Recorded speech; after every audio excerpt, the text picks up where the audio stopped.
나와 이웃의 누가 나를 내 도움이 되기를 바라며 모든 사람들 내가 살기를 기도합니다.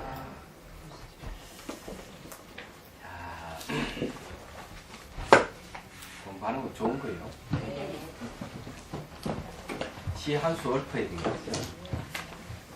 자, 오늘은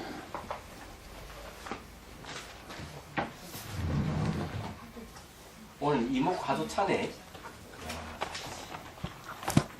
한번 읊어볼게요. 화두, 말과 생각은 거리, 일체 모든 것과 일상생활은 말과 생각으로 이루어진 꼬리. 나무가 흔들리면 바람 부는 줄 아나니 나무 흔들리며 혹하지 말고 나무 타고 흐르는 바람 잡아 채듯 말과 생각 꼬리 잡아 헤매지 말고 꼬리 타고 머리로 들어가 보자. 꼬리에 착하면 화미가 되어 화두를 놓치나니 연불자가 누구인가. 연불소리 타고 연불자를 찾아보자. 결혼 일이 일어나면 그 생각 이전으로 들어가 보자. 통증이 일어나면 통증을 타고 통증을 일으킨 놈을 잡아보자. 보고 듣고 하는 자가 누구인가. 태어나기 전에 이 무엇인가. 누구라고 하는 자는 누구인가. 일구월심하면 의단이 생긴다니. 차 생각나면 생각하는 놈 누군지 살펴보자. 잠자면 잡는 자 누구인가 의심 일으키고 맛보면 맛보는 놈 누구인가. 말하면 말하는 놈 누구인가. 돌이키고 또 돌이켜 의심하자. 화두는 눈코 없고 몸 없으니 보홍처럼 자치 없어 아무리 보려 해도 없다 하여 복이 많나. 아 길다. 이게 왜 이렇게 길어? 돌이켜 포기하는 자 누구인가? 온몸으로 살펴보세. 의심하고 의심하면 눈 어두워지면 귀 박아질듯 보는 힘이 생기나. 온갖 생각 번데 다하는 경계가 온나니 고요한 경계에도 안주하지 말고 의단 덩어리 불같이 다시 일으키세. 의단의 불덩어리 모기가 무쇠등 찌르듯이 은상 철벽처럼 밤에 꾸는 틈도 없이 의심하세. 많은 풀리 일시에 타버리듯 무량급 번데 다 타파되어 의심 덩어리 보는 이 그대로 화두에 온몸체로 쑥 들어가리니 공절하면서도 신령스럽게 항상 알아. 일체 무가를 부를 때 화두차가 된다. 굉장히 깁니다. 여기 이제 그 첫째 단에 말과 생각을 이루어진 꼴이라고 하는 거는 현상계에는 내장 실체는 없어요. 내장 실체는 없지만 내장 실체가 없는 이 현상계가 존재하는 것은 말과 생각으로 존재하는 겁니다. 말과 생각에 의존해서 이 현상계가 존재한다고 생각하시면 돼요. 그렇지만 내장 실체는 없습니다. 그 다음에 두 번째 단에서 얘기하는 것은 이거는 이제 그 번뇌와 이제 맞싸우기보다는 번뇌를 타고 번뇌가 일어난 근원으로 들어가자 하는 이 수행 화두에 들어가는 방법을 제시를 한 거예요. 그 다음에 뒤에는 전부 다 이제 누구인가 계속 의심해보라 하는 방법인데 의심에는 두 가지가 있어요. 하나는 판단 중지를 내는 뜻이 있고요. 의심하는 거는 또 하나는 이제 의심이라 하는 것은 부정하는 뜻이 있어요. 부정은 부재를 뜻하기도 하고 그렇습니다. 그래서 이제 어떤 것도 전부 다 부정하는 거죠. 근데 하나 알아둬야 될 게 있어요. 혹시 이제 요걸 알면 명확해지는데 요 의심하는 거는 사유입니다. 사유. 네, 생각이죠. 네, 생각인데 우리가 그 사유라 그러면은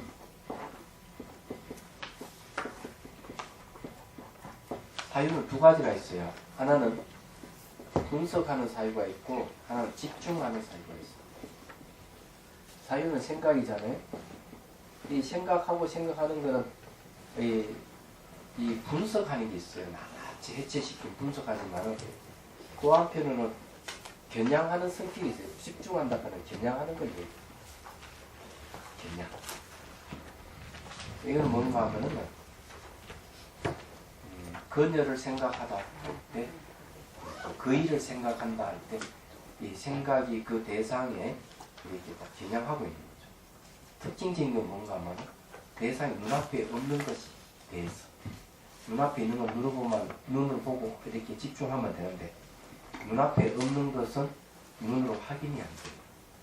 그럼 눈앞에 없는 것을 내가 그것을 집중하려면은 이 사유락하는 방법을 할수 있죠. 이거 외에는 불가능한 방법이고요. 특히 이제 뜻으로의 뜻잖아요. 뜻은요. 뜻은 모양도 없고 색깔도 없어요.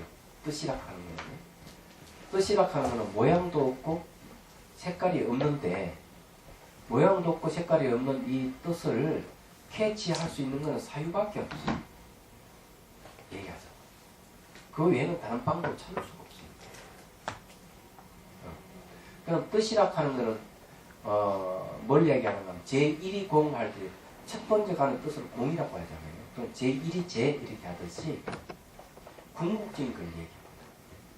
근데 궁극적인 것은 어떤 특정한 장소에 있는 것도 아니에요. 모든 존재 그냥 근원이면서 모양도 없고 색깔도 없고. 그러니까 거기에 초점을 맞춰서 그걸 파악하는 건 의식인데 그 의식의 작용이 바로 사유하는 생각이에요. 예, 그래서 그런 거거든요. 그러면 이게 이제 의심하는 거는 뭘 얘기하는? 의심하는 건 사유다고 하는 거는 바로 이 두 번째 집중하는 걸, 겨냥하는 걸 얘기합니다. 그래서 의심을 해서 계속 화두락하는 그 대상에 집중해 가는 겁니다. 초점 맞춰서 무엇이냐 판단을 전부 다 중지시키고 모두 생기는 거 다 부정을 해버리고 그렇게 가는 거예요. 그랬을 때 부정은 또 부재입니다. 부재는 공을 얘기해요. 근데 의심하는 게 뭔가 하면 공으로 가고 공성으로 들어가는 최적의 방법이에요. 화두락하는 게 뭐 공성을 얘기합니다. 화두라는 건 불성을 얘기하기 때문에 그렇습니다. 그래서 계속 이렇게 의심해 간다. 그러다 보면 이제 의단이 생긴다. 의단. 의심 덩어리 이런 뜻이에요. 의심 덩어리가 점점 커져야 돼요. 의심 덩어리가 점점 커질 때 이제 번뇌망상이라든가 모든 것이 없어지는 겁니다. 오로지 그냥 상사병 걸린 총각이나 처녀 같은 거예요. 상사병이 딱 걸리면은 오로지 그녀라든 그 입만 딱 들어오지 다른 거는 현실은 뭐가 아무것도 없어요.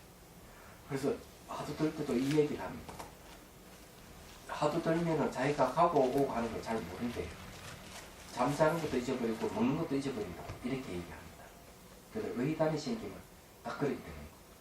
그런데 의심 덩어리가 딱 생기면 다른 어떤 것도 돌을 수 없는 상황이 되는 거예요. 그래서 계속 그렇게 가면은 어떻게 되느냐. 그렇죠? 나중에 의심하면 눈 어두워 귀 밝아지듯이 보는 힘이 생겨요. 그게 볼 간이에요. 그게 뭘 보느냐 이제 본성. 그러니까 화두를 보는 힘이 생기기 시작하는 거죠. 그렇게 되면 마음이 아주 고요한 상태가 오는데 고요한 상태가 온다 하는 건 이제 망상이 안 일어난다는 거죠. 그런 상태에 들어도 또 계속 의심해 가야 돼요. 왜냐하면 고요한 상태에서 더 들어가야 돼요. 그러니까 이제 고요한 상태가 이제 삼매거든요. 선정인데 선정을 의지해서 다시 더 들어가야만 본성을 볼 수가 있습니다. 그래서 이제 의단 덩어리 불같이 다시 일으켜라 이렇게 하는 이유가 그거예요. 그러되면 이제 그 하두에 이제 쑥 들어가게 된다 하는 겁니다. 그럴 때 나타나는 게 뭔가 하면 텅 비어 안과 밖에 다 비어 있지만은 항상 아는 알미 있어요. 그 깨달음이에요. 공정명지라고. 방금 간단해요. 네. 그런 내용. 의담은 그 의정하고 많이 다른 거예요, 뜻이? 의정이 뭉치면 의단이 되는 거예요. 의정이 정하는 건 뜻정자 쓰기 때문에 마음이잖아요. 의심하는 마음을 의정이라 그래요.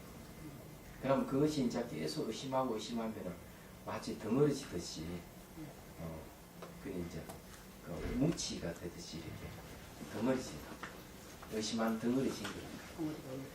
그때는 의심하는 그 하나만 있고 산만하지 않는 상태. 산만한 상태가 아니고 그저 의심하는 그것만 딱 있는 상태. 이거는 쉬운 일은 아니고요. 어렵습니다. 제가 이제 화두차를 이제 정립할 겁니다. 제가 지금 책을 준비하고 있는데 한 50페이지 중에서 한 32페이지 정도 정리를 했어요. 조금 더 정리하면 10월달 중에 책을 낼까 합니다. 자, 우리 어제 할 차례죠? 140페이지? 네.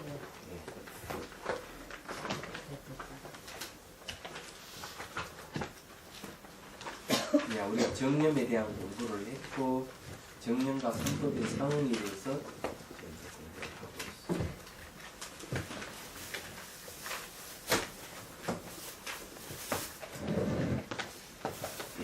자, 여기에서 이제 다루고 있는 게 무상이죠.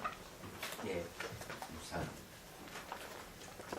이 대상이 무상하다. 이게 항상함이 없기 때문에 변한다는 거죠. 예. 근데 이 변하는 것을 이제 보고 있으면, 이제 보고 있으면, 여기 이제 이 뒷면의 마음이 영향을 받아요. 이 영향을 받는 걸 훈습이라고 그러죠.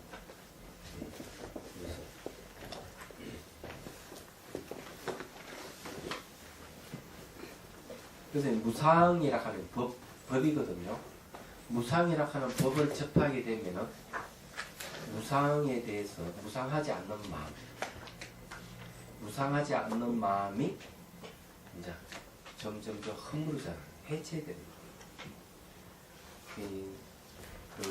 고정되어 있다 하는 게 해체되고 스스로 존재한다 하는 것도 해체되고 그 무상을 통해서 사물은 상호 의존하고 있다 하는 사실, 진실을 알게 되는 거죠. 그런데 분리되어 있다는 생각도 없어지는 거예요. 그러니까 이 무상이 우리 마음에 영향을 준다는 거죠. 그래서 우리가 대상을 지켜보면서 무상을 보라 하는 이유가 그리고 여기 내용도 그런 이야기입니다.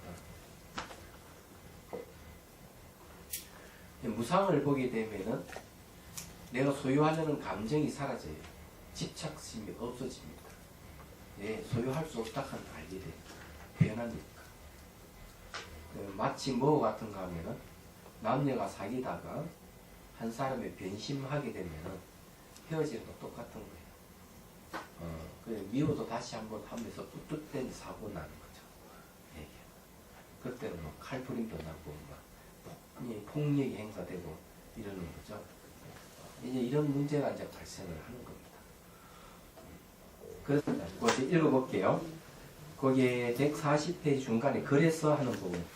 그래서 망상 분별에 의한 마음의 고통은 생기지 않습니다.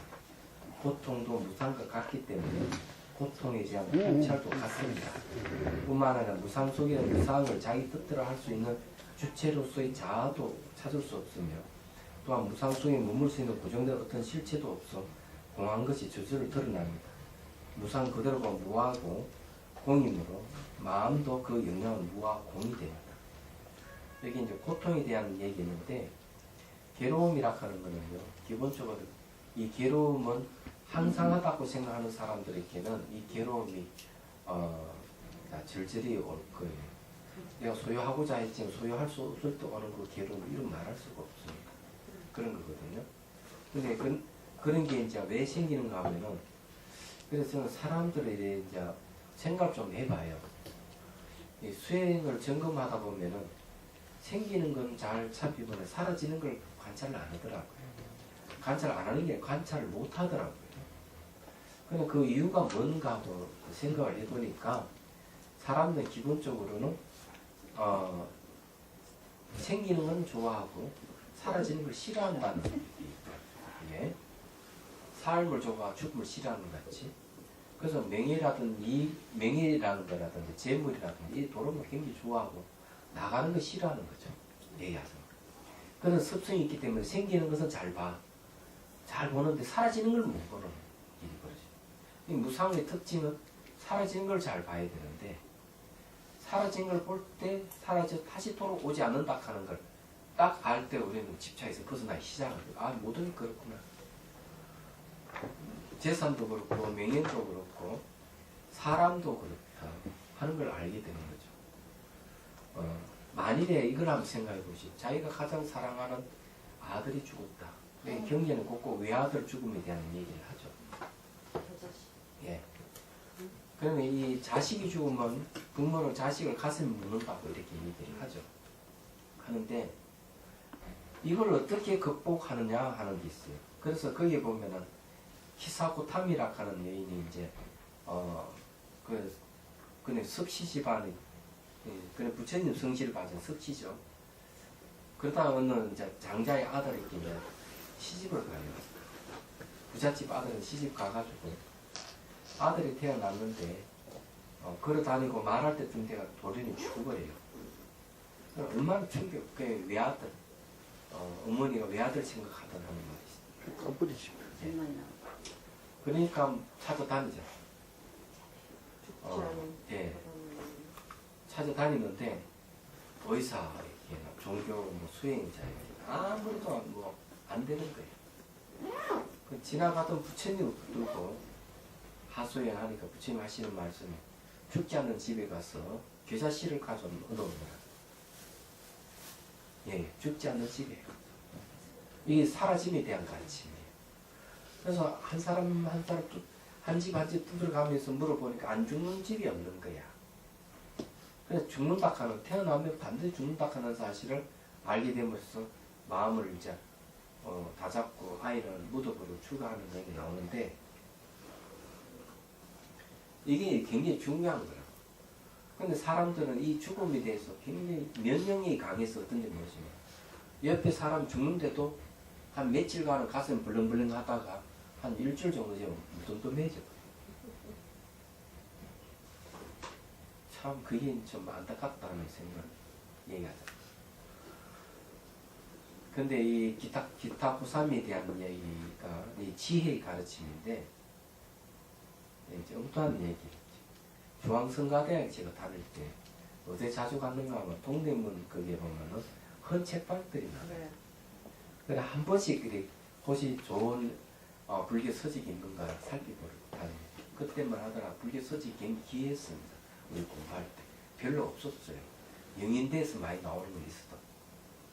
근데 가면 딱 보니까 원시 불교라는 제목에 얇은 책이 한 권 있어요. 아, 이거 굉장히 반가운 거야. 나 기중은 자루다 싶어서 샀어. 가져와 읽는데 신부님이 쓴 책이에요. 그게 또 졸업 논문이에요. 이게. 거기에 이 기타 고삼에 대한 얘기가 나오는 겁니다. 근데 그거 읽고 너무 어처구니가 없었어. 뭐라고 되어 있는가 하면은 예수님께서는 죽었던 사람도 살려내는데 부처님은 못 살려내지 않아요. 그래서 예수님 훨씬 신동력이 훨씬 능력이 있고 부처님은 그렇네요. 한수 안에 이렇게 해놨어요. 아니 그거를 제가 연구소 매체에 갔는데 네? 어느 그 한국 목사님들 많아요. 근데 내가 불교라니까 이제 그거를 비유해서 얘기를 해주는 건 나한테. 아 그래? 그래서 내가 너무 기가 막혀갖고 똑바로 알고나 얘기하시라고 내가 좀 화를 냈어요. 이제 그거 얘기하는데 그게 지금 생각이 올라와요. 똑같은 내용이요? 네. 그래 그 근데 많이 성경 해자돼. 구절에 그게 있대요. 네. 성경 구절 뭐가 있대? 그런 내용이 있대요. 그래서 니네 불교는 사람을 살리지 못한다 이거야. 자기 하나님은 사람을 살려낼 수 있는 능력을 갖췄으니까 나보고 종교를 바꾸라고 예. 하더라고요. 그러면 그때는 그렇게 얘기해. 혹시 그 살아난 사람이 다시 좀 아직 살고 있는가 이런 거. 내가 비슷하게 찢었던 것 같아요. 예. 맞아. 또 돌아가요. 예. 그래 혹시 그 사람 지금도 살아 있는가 이걸 얘기를 해야 돼요. 언젠간. 예. 달마대생도 부활했다고 얘기하라고 그러는데 그 예. 사람은. 달마대사도 부활하는 예. 얘기 나오죠. 예. 그래서 이제 그게 어처구니 없는 이야기인데 거기에 이제 뭔 차이인가 하면 불교는 지혜의 가르침, 누구나 죽는다는 지혜의 가르침이에요.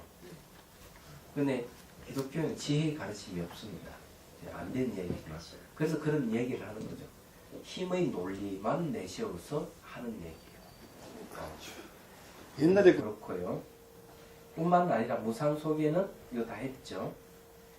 왜냐하면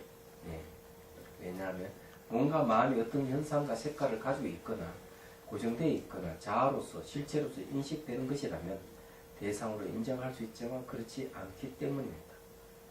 그래서 무상공 무아 공은 인식할 수가 없는 것입니다. 삼법이 마음 자체이기 때문입니다. 자, 무상공 무아 공은 인식할 수 있는 대상이 아니에요. 모양도 없고 색깔도 없기 때문에.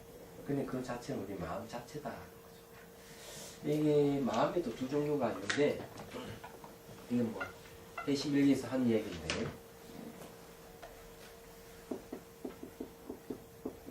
하나는 영상이 있는 마음이고 하나는 영상이 없는 마음. 이런 두 가지 이제 마음을 얘기를 하고 있어요. 그러면 지금 영상이 없는 마음은 뒤에 있는 마음인데 이것도 하나의 영상이라고 보는 거죠. 해신밀경에서 이 얘기를 하고 있어요. 영상은 마음이다. 이렇게 얘기를 해요. 근데 이제 이런 이야기가 무슨 말이냐면요. 이거 명확하게 이름을 알아야 돼요. 수행을 하다 보면 다 텅 비어가 몸 다 사라지고 마음이 텅 비어 있다 이죠. 그럼 텅 비어 있는 그 상태가 영상입니다. 영상. 그 이걸 이제 해시밀경에서 얘기를 하고 있어요.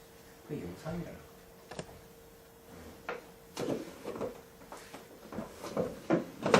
이게 이제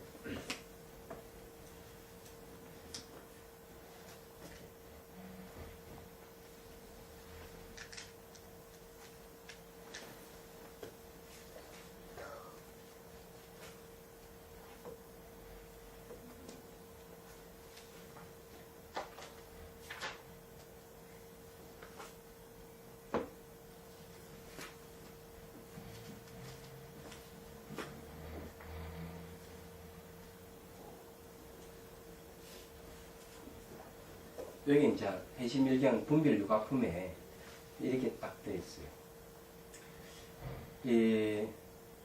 그 유분별 명상의 바로 이파산나의 관찰 대상이다 이렇게 되어 있고요.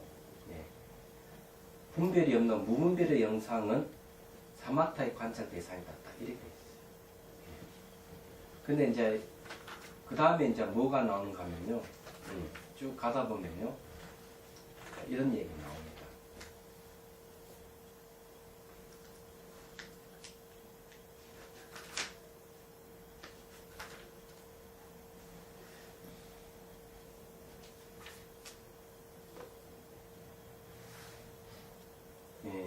뒤에 가면은 이게 뭐 재밌는 게 굉장히 많은데 저 영상은 오직 시기이기 때문이다 이런 말을 하고 있어요. 저 영상 마음이다 이거죠. 다른 거 없어요. 지금 다 생략하면 그런 이야기. 그러면은 여기 그 영상이 없는 마음 여기는 없는 거는 무분별이라는 거죠. 분별이 없다 이게 무분별의 영상입니다.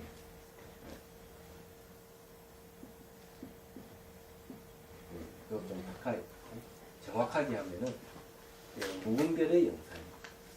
그럼 앞에 하나는 유분별의 분별이 있는 무분별의 영상 이래 돼 있는데 여기 분별이 없는 영상은 도대체 뭐냐? 분별이 있기 때문에 이거는 형상이 없는 겁니다.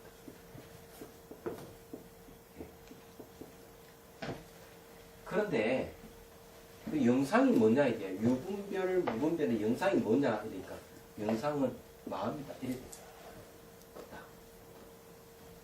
그런데 이 분별할 수 있는 영상은 이제 모양이나 색깔이 있죠. 어떤 느낌이라든지 기억이라든지 뭐 생각이라든지 이미지 같은 거 전부 다 유분별 영상인데 형상이 없는 건 텅 비어 있는 거예요. 텅 비있는 영상 이것이 그냥 그대로 마음이라는 말하자면. 그럼 제가 이제 말씀드리고 싶은 건 뭔가 하면요. 여기서 좀 더 나가면 어떻게 되느냐 하면은 무상고 무아를 볼 때 보는 그 마음이 이 마음일 뿐만 아니라 무상고 무아 그 자체도 마음이라는 거예요. 그런데 이런 이야기는 그 빠지삼비다 막가에도 보면 뭘 나오는가 하면은 무상을 보게 되면은 무상의 마음으로 무상을 보라. 고를 보게 되면 고의 마음으로 고를 보라. 무아를 보게 되면 무아의 마음으로 무아를 보라.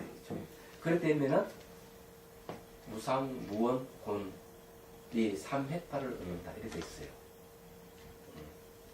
그래서 여기에는 이제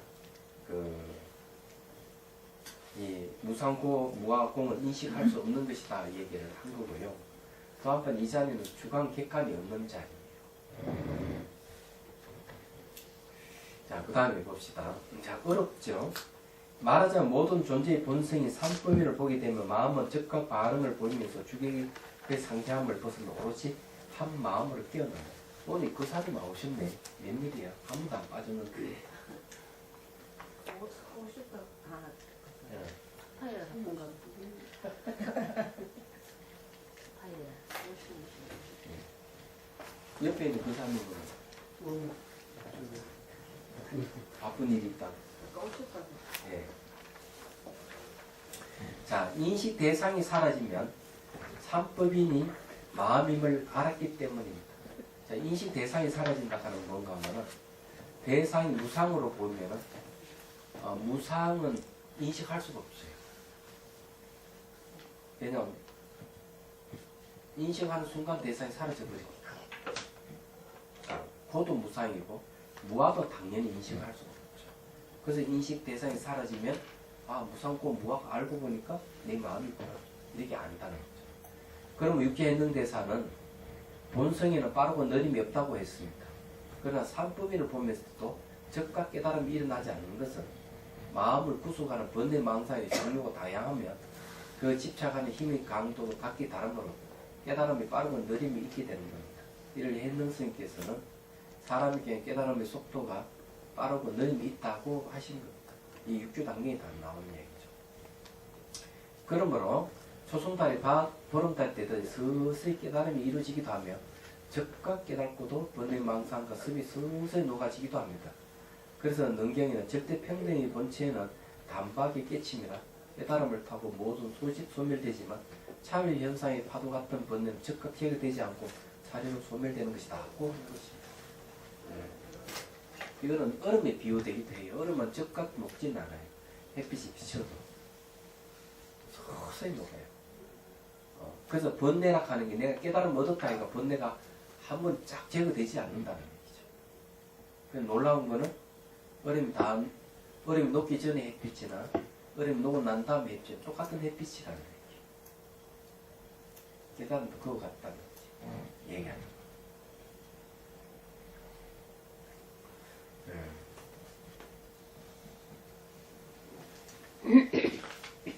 그래서 이게 다시 알아차림의 관의 입장에서 말하면 모든 존재의 본성인 무상고 무아를 몸을 통해서 보게 되는 순간 대상을 인식하지 않게 되고 그 순간순간 마음 자체는 정화되면서 깨어납니다.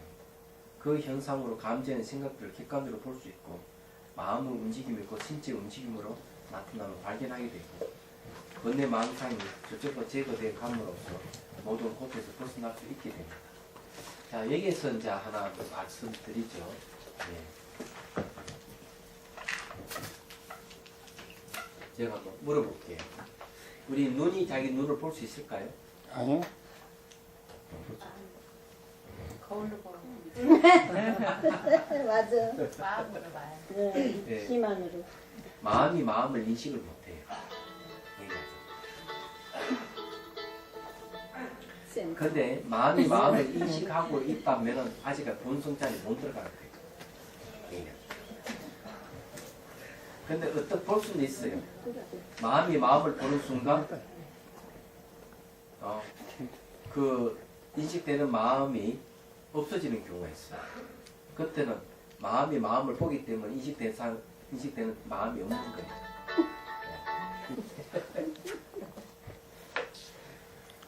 그 전에 제가 한번 그런 얘기 했죠. 사물을 보면은 그 보는 시선을 한번 보라. 예. 그 시선을 보게 되면은 마음이 청량함을 볼 수가 있어요.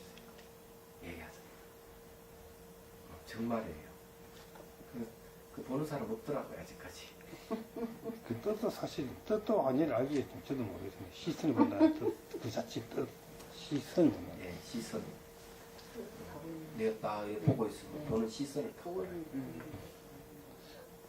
그걸 좀 우둔한 저를 위해서 구체적으로 시선 자체의 뜻을 그 시선을 이제 보게 되면은 이 마음이라 하는 게 비어 있다 하는 거 볼 수가 있어요. 네. 자, 이제 그 142페이지 이제 정념에 대한 얘기를 좀 하죠.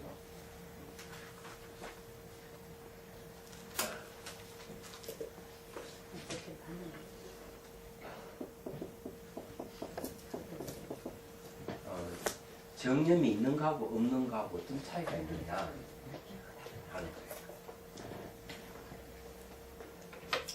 자, 여기에 이제 얘기하면 내용이 무슨 내용인가 하면은 한 번은 그 이제 수행 점검을 좀 하는데 이 그사님이 담배를 끊었대요.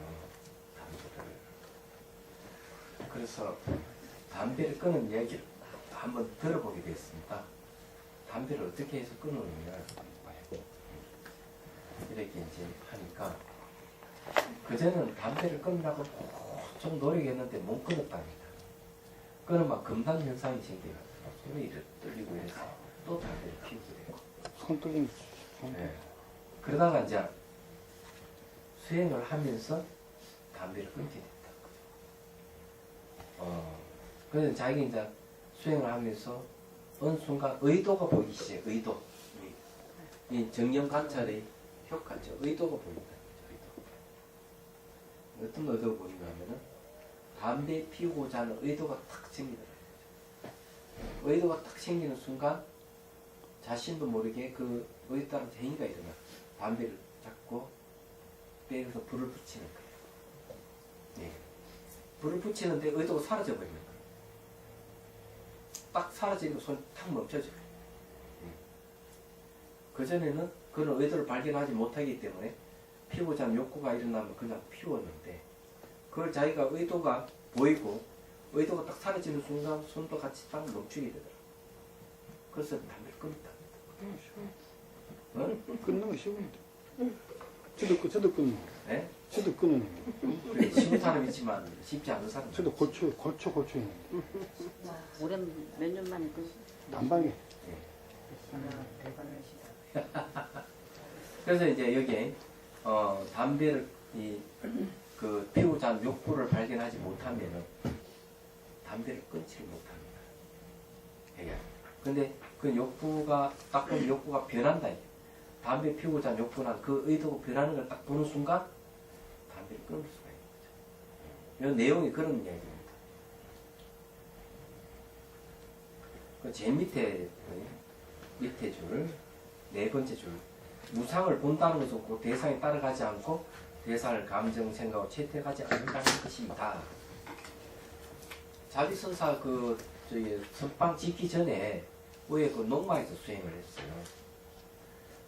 그 사님이 한번 밥상을 차렸어요.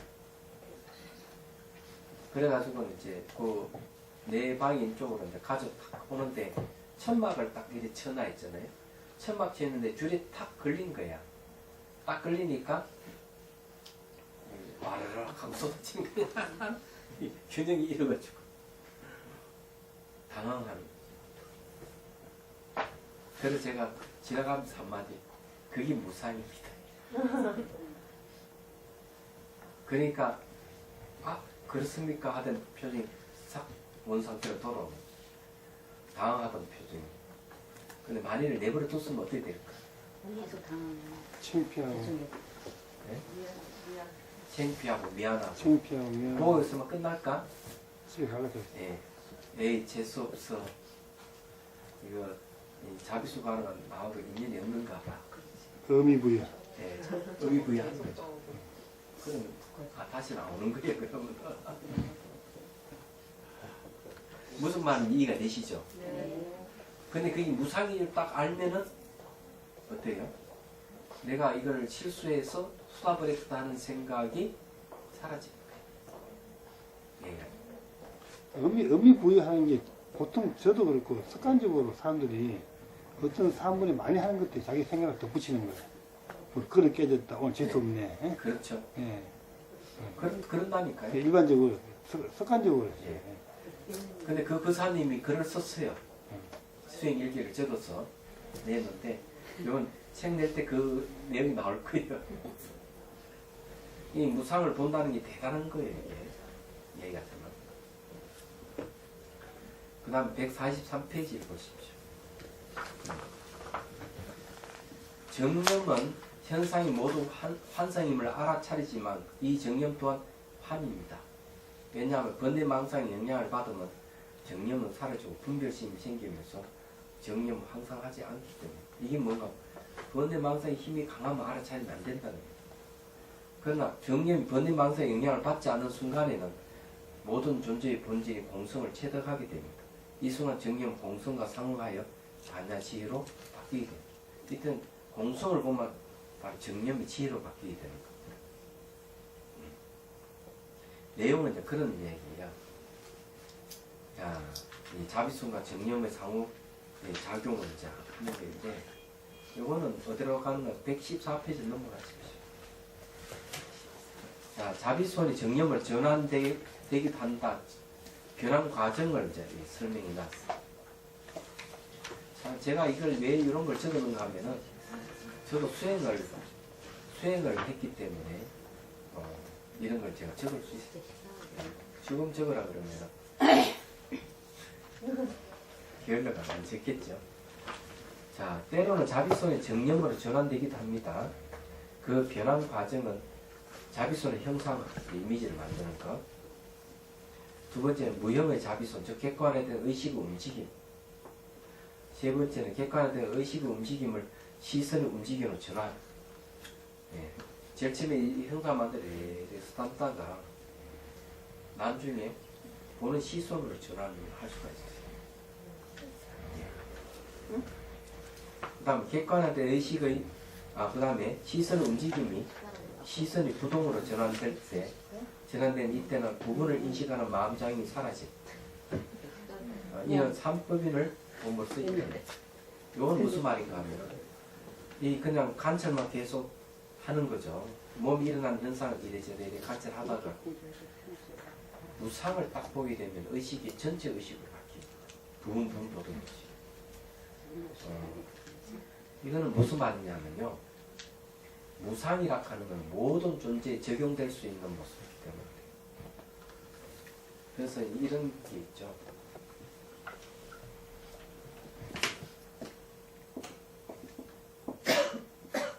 하나를 통해 일체의 모든 것을 보고 안다. 하나를 통해. 자, 이 보고 아는 건 뭡니까? 이 지혜입니다. 지혜고, 이 하나는 뭔가 하면은 하나로 우리가 하나로서 볼 수 있는 게 여러 가지겠죠. 그 중에 하나 무상이 있습니다. 연상기 무상, 고도 있어요. 무아도 있고요. 공이 있습니다. 이런 거는 다른 데는 연기죠. 모두 연기한다는 거. 이런 건데. 그래서 무상은 적용 안 되는 게 없어요. 고도 그렇고 무아도 적용 안 되는 게 없어요. 그래서 수행하다가 딱 그걸 알게 되면은 그 다음부터는 어떤 현상이든지 무상으로 볼 수 있어요.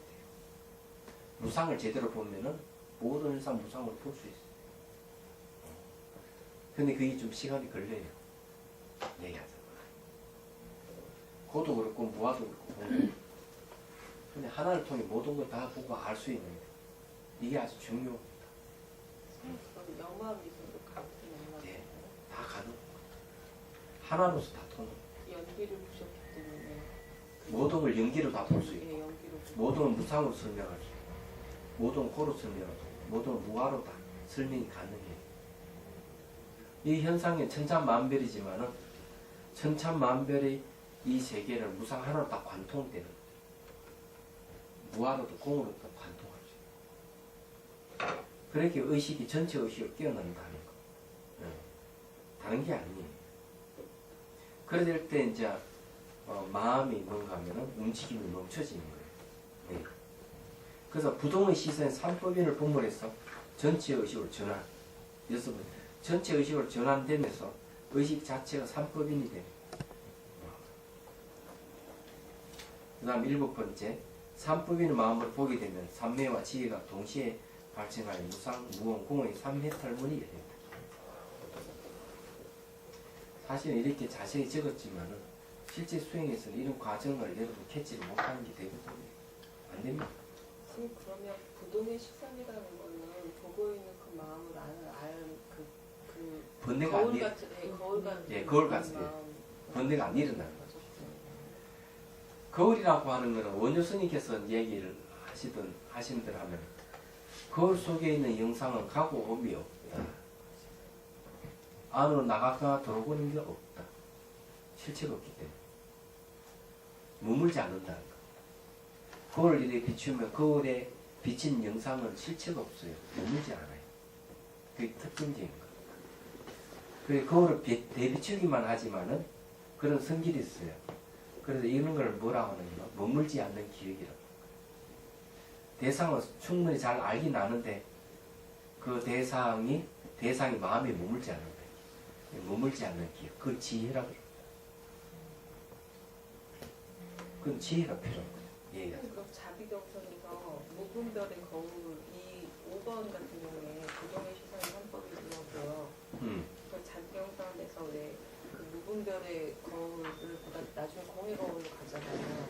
그 공의 거울로 갔을 때가 전체 의식이 깨어나고 전체 의식으로 전환되는 거잖아요. 그렇죠. 한 공간. 예. 지금 이 5번이 그 말씀하시는 거죠. 그래서 이게 이제 무분별 거울이 한 공간이 돼요. 무분별 거울에서.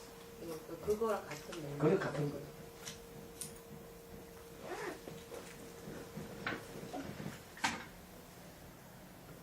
경선하면서 이렇게 한 공간이 되도록 해야 돼요. 안가받기 한 공간. 그러니까 이런 책에 나온 이 자비수관에 나온 게 저희가 경선하면서 더 많이 이렇게 와 닿는 것 같아요. 그럼. 실제로 체험으로 이건 지금 이론이잖아요. 그럼 경선을 할 때는 그게 체험으로 와닿아요. 의식 자체가 전체 의식으로 작용해야 돼요. 네. 그래 이제 밖을 보면은 안을 움직임을 놓치고 안의 움직임을 보면 밖의 경관을 놓치고 이러잖아요. 근데 나중에 보면 한 공간이 되는 거죠. 그리고 이제 더 깊이 감정이나 생각도 다 알게 됩니다. 한 공간 속에서 의식이 한 공간 속에서 각가지 일어나는 현상을 다 보게 됩니다. 자선 때는 여기 위에서 아래로 한 줄 전체 통일적으로 다 보면서 몸이 일어나는 것 동시에 다 여기에는 뭐 목이 일어나거나 발이 일어나거나 이런 동시에 다 캐치가 되는 거예요. 이런 경지가 있어요. 정말 그런 게 옵니다. 일상생활에도 그런 게 와요. 그런데 이제 말에 사로잡히거나 문자에 이렇게 생각이 딱 걸리면은 시선이 딱 좁아지고 그것만 딱 아는 거 딱 되는 거예요. 뭔가 이렇게 답답한 그런 게 없는 거예요. 전체 의식돼 있다가 부분적으로 탁 하면 본인이 알아요. 네, 부분 의식으로 떨어질 때가 언젠가 하면은 싸움할 때입니다. 창피당할 때라든지 이럴 때 부분 의식으로 떨어져 있어요. 전체 의식 상태가 오면은 내가 창피당하고 하는 것도 자기 스스로 알아요. 예. 화내는 것도 다 보고 상대가 그렇게 하는 것도 다 보고 그렇게 돼요.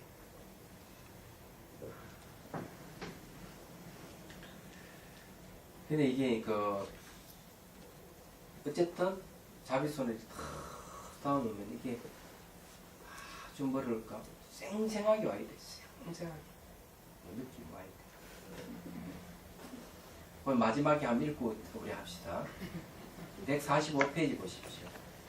이때의 자비손은 무형의 손이 됩니다. 굳이 손을 시각화하지 않아도 되는 단계인 것입니다. 무형의 자비손에 숙달되면 의식을 움직이지 않고도 시선이 몸에 닿는 느낌이 생생하게 됩니다. 이때는 자비심으로 보기만 해도 몸은 자연스럽게 반응하게 됩니다. 이것이 정념의 자비손입니다. 물론 시각한 자비손으로 몸을 쓰다듬으면서 시선으로 정념해도 상관없이 똑같은 효과를 가집니다. 이때는 이제 자비심으로 보기만 해도 그냥 되는 그런 것. 그러면 이제 근데 저희가 시행 일지를 쓰잖아요. 네. 근데 이제 대다수 일지 쓰는 걸 굉장히 어려워하잖아요. 어떤 걸로 중점으로 저희가 관찰 변화를 써야 될지 그걸 짚어 주시면서 수행하고. 자 그러면은 뭘 적어야 되는지를 알려 드릴게요. 첫 번째는 물질적 현상.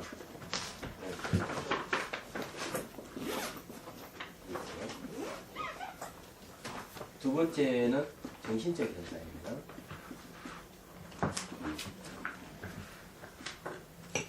이걸 이제 관찰하는데 이 물질적 현상은 어떤가 하면은 흙, 물, 불, 바람, 도공 5대의 현상이 있어요. 흙의 요소는 살펴보는 게 딱딱한 게 있습니다. 딱딱한. 또 부드러움이 있습니다. 부드러움. 가벼움이 있어요. 이런 걸 관찰 대상입니다. 무거운 것도 마찬가지고요. 이 물의 현상은 잘 안 생기니까 이거는 감도수 할 때 그 물은 있죠. 불은 차거나 따뜻합니다. 바람은 움직임입니다. 자, 움직이는 것도 이렇게 어떤 게 있는가 하면은 통증도 바람 요소예요. 통증도 관찰 대상. 또 이렇게 몸이 커졌다, 축소됐다 하는 것도 관찰 대상. 그 다음에 이제 몸이 사라지는 현상. 이런 건 전부 다 물질적 현상들이에요. 이제 정신적 현상은 잘 알다시피 어떤 게 정신적 현상이냐 하는 겁니다. 이 정신적 현상은 뭔가 하면 느낌 같은 거. 네. 또 여러 가지 생각, 감정, 영상도 들어갑니다. 영상 나타납니다. 이런 건 정신적 현상입니다. 이런 걸 이제 캐치를 하는데 느낌 중에서 보면은 이 불쾌한 느낌 같은 게 있어요. 불쾌한 느낌, 또 즐거운 느낌. 이런 것들은 전부 다 관찰 대상입니다. 생각도 마찬가지고 자기 감정 올라오는 것도 그렇고 눈에 보여 어떤 영상, 빛이라든지 아름다운 광경, 뭐 들판이 보인다 이런 거, 동물의 요소 이런 거 다 관찰 대상입니다. 네. 그런 걸 이제 관찰하는데 처음에는 지켜보기만 하지. 쳐보자는 지켜보기만 그런 거.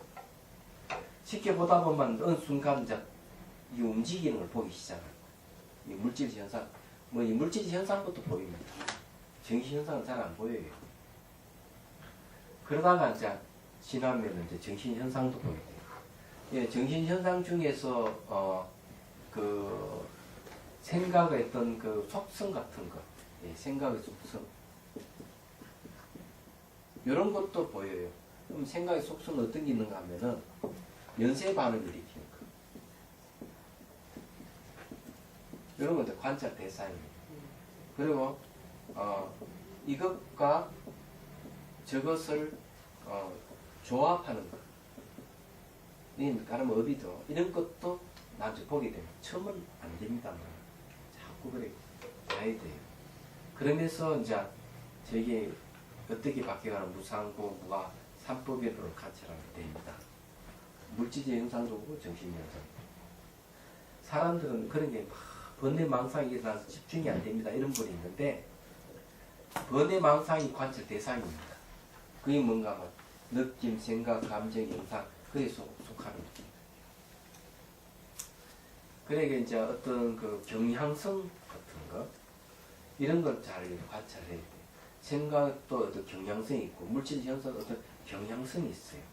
그런 걸 살펴봐야 돼요. 예를 들어 불의 요소를 보면은 불의 요소 이미지가 생기는데 마치 진짜 불이 타고 오르듯이 그렇게 보이는 경우가 있어. 바람 요소가 막 진짜 몸에 막 바람이 부는데 태풍같이 부는 경우도 있어. 이런 것도 전부 관찰 대상이에요. 그래서 처음에 이렇게 알아차리고 지속이 되면 그 다음에 변화를 알아차려요. 뭐 딱딱하면 어떻게 바뀌어가더라. 부드러우면 어떻게 바뀌어가더라. 이게 관찰을 하는 거죠. 관찰은 순서는 뭔가 하면 정신현상이든 물질현상이든 크게 나타나는 현상부터 관찰하고 그 다음에 사라지면 점점 좀 작은 쪽 부분을 관찰해 들어가는 거. 그렇게 이제 돼요. 그런 걸 이제 기술하면 돼요. 그래서 무조건 일어나고 사라지는 건 다 이렇게 체크하면 돼요. 내가 이거 꼭 뭐 해야 되겠다는 부분을 다 체크하시면 됩니다. 시간이 자기소개도 안 해요. 다음 주에 하세요. 질문 있으면 하십시오. 질문. 선생님 저는 아침에 이제 100일 수행 기간 동안 채식만 먹어야겠다 생각을 딱 하는 순간 제가 그동안 그 먹었던 그 지금 6년 안 좋아하는데 해산물을 좋아해요. 뭐 조개, 뭐 생선 그런. 근데 그렇게 계속 입으로 들어오는 게 계속 지금까지 그 연상이 떠오르거든요. 제가 엄청 많이 먹었다는 생각이 들더라고요. 근데 과연 100일 동안 안 먹을 수 있을까? 네, 이렇게 생각을 해요. 동물의 시체를 좋아할 게 뭐가 있을까? 냄새 나고 고약한 냄새 나는데 마찬가지로 해산물도 동물의 시체와 같다.